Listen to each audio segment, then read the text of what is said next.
शपथ लेंगे। संजीव त्रिवेदी हमारे साथ बने हुए हैं। संजीव, आपके पास क्या डिटेल है, क्योंकि अब सबके निगाहें जो है पोर्टफोलियो पे टिकी हुई है। कौन चेहरे मंत्रिमंडल में होंगे यह सस्पेंस हट गया है, लेकिन किसको, किस पार्टी को कौन सा पोर्टफोलियो मिलेगा, अब यह सस्पेंस बन गया है।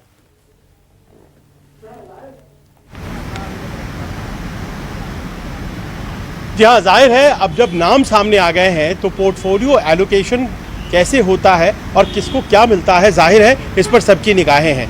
लेकिन इस बारे में बहुत ही एक क्रूशियल इन्फॉर्मेशन आपसे शेयर करनी है। मैं इस वक्त 7 लोक कल्याण मार्ग पर खड़ा हूँ और यहाँ से सारी गाड़ियाँ जा चुकी हैं संभावित मंत्रियों की प्रधानमंत्री निवास के बाहर।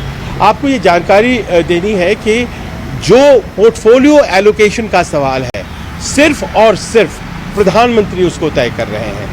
जहाँ तक सवाल था मंत्रियों, जो संभावित मंत्री हैं उनको बुलाकर मुलाकात करने का, उस प्रक्रिया में तो अमित शाह भी थे, राजनाथ सिंह भी थे, जेपी नड्डा साहब भी थे, ये तमाम लोग थे।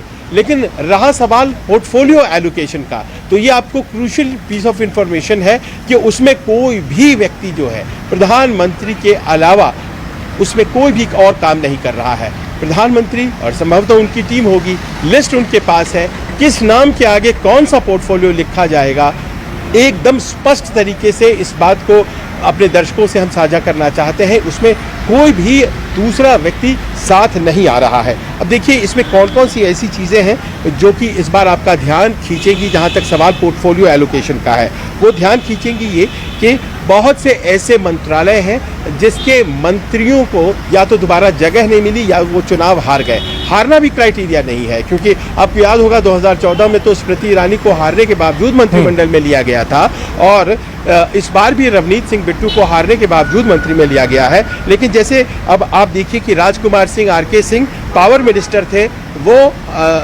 इस बार इंक्लूडेड नहीं है, यानी कि पावर मिनिस्टर खाली है। देखना यह है कि वो कौन से व्यक्ति के पास जाता है। अनुराग ठाकुर वो ड्रॉप हो गए हैं जीतने के बावजूद।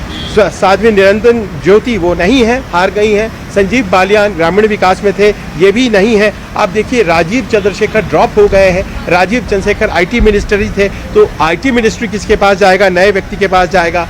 वी मुरलीधरन विदेश राज्य मंत्री थे, इस बार राज्यसभा से इस बार ड्रॉप कर दिए गए हैं। जाहिर है कि वो मंत्रालय खाली है। कौशल किशोर का मंत्रालय खाली है। अजय मिश्र टेनी, ये आपको याद होगा कि ये गृह राज्य मंत्री थे, ड्रॉप हो गए हैं। अजय भट्ट जो कि रक्षा मंत्री थे, MOS, ड्रॉप हो गए हैं। तो ये तमाम मंत्रालय खाली हैं और ऐसे में जबकि कुछ नए नाम भी जोड़े गए हैं, मान कर चलिए कि नए नामों को वो मंत्रालय दिए जा सकते हैं, क्योंकि प्रधानमंत्री ज़्यादा संभावना है कि कंटिन्यूटी में विश्वास करते हैं विकसित भारत के लक्ष्य के लिए। तो बहुत से ऐसे लोग जो कि दोबारा से रिपीट हुए हैं, वो अपने पुराने काम को आगे बढ़ाते हुए आपको नजर आएंगे। लेकिन जो नए लोग लिए गए हैं, उन नए लोगों को जो जिम्मेदारियां हैं, जाहिर है उन लोगों की मिलने जा रही है जो इस बार मंत्रिमंडल में दिखाई नहीं पड़ रहे हैं। जी ठीक है कुमार, मैं आपसे यही सवाल करूंगा, क्योंकि जिस तरह से अभी जो चर्चा चल रही है उसमें से लग रहा है कि गृह मंत्रालय, रक्षा मंत्रालय, वित्त मंत्रालय ये तो बीजेपी के पास ही रहेंगे, लेकिन दूसरी जगह जो जहां जगह खाली हुई है, जिन लोगों को जगह नहीं मिली है, इस बार उनमें नए चेहरे, नए सांसद हमें देखने को मिल सकते हैं।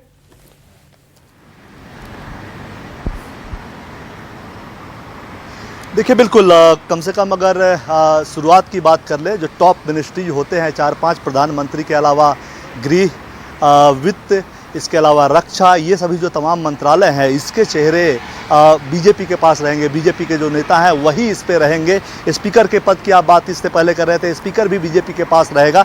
बाकी जैसा संजीव जी बता भी रहे थे कि बहुत सारे मंत्री चाहे तो चुनाव हार गए हैं या चुनाव जीतने के बाद भी उनको मंत्री नहीं बनाया गया है। ऐसी स्थिति में सहयोगियों को, जिनको कैबिनेट दिया गया है, उनको ढंग की अच्छी मिनिस्ट्री जो कही जाती हैं, टीडीपी चूँकि नंबर 16 हैं, 16 सांसद उनके पास हैं। इसके अलावा आप जेडीयू के पास हैं, उनके 12 हैं, चिराग पासवान के पास 5 हैं। इन लोगों को अच्छे पोर्टफोलियोज मिलेंगे, इसमें कोई दो राय नहीं है। और बाकी जिनको MOS देना है, उन्हें जो ये डिफेंस में जो खाली हुआ है, या अनुराग ठाकुर की मिनिस्ट्री, हालांकि वो कैबिनेट मिनिस्टर थे, वो खाली हुआ है। इसके अलावा फग्गन सिंह कुलस्ते चुनाव जीतने के बाद भी ड्रॉप कर दिए गए, या उत्तर प्रदेश से भी कई मंत्री, कौशल किशोर जो कि हरदीप पुरी के नीचे शहरी विकास में मंत्री थे उनकी जगह खाली है। तो इस तरह से जगह पे फिट किया जाएगा तमाम जो सहयोगी हैं उनको। बहुत जो नए पहली बार जो सांसद मंत्री बन रहे हैं मोस्टली उनको जो जगह मिलती है वो MOS के तौर पे ही जगह मिलती है, क्योंकि सीनियर से उन्हें सीखना होता है। पहले दिन से ही प्रधानमंत्री मोदी 100 दिन का एजेंडा पकड़ा देंगे, कल दिन में या आज रात जो देर रात वो बैठक करेंगे उसमें ही। तो जाहिर तौर पे जो कैबिनेट के पोर्टफोलियोज हैं, जो बड़े मंत्रालय हैं, वहाँ पे सीनियर मंत्री होंगे और टॉप के जो 4 मिनिस्ट्रीज हैं उसमें भी आप देखेंगे कि जो नए चेहरे हैं उनको लिया जाएगा। जैसे अजय मिश्र टेनी भी चुनाव हार गए, गृह राज्य मंत्री थे। इस तरह से वित्त मंत्रालय हो, रक्षा मंत्रालय हो या फिर गृह मंत्रालय हो, वहाँ पे भी जो MOS होंगे, नीचे के जो मंत्री होंगे, वो जो नए चेहरे इसमें से इस बार आपको कई सारे ठीक है। तो सस्पेंस जो है वो हट गया है। कौन कौन से कह सकते हैं कि वो नए चेहरे हैं और पुराने चेहरे हैं जिनको मोदी 3.0 में जगह मिली है, इस तस्वीर के साथ। एक छोटा सा ब्रेक हम ले रहे हैं, फौरन हाजिर होंगे ताजा अपडेट के साथ। देखते रहिए।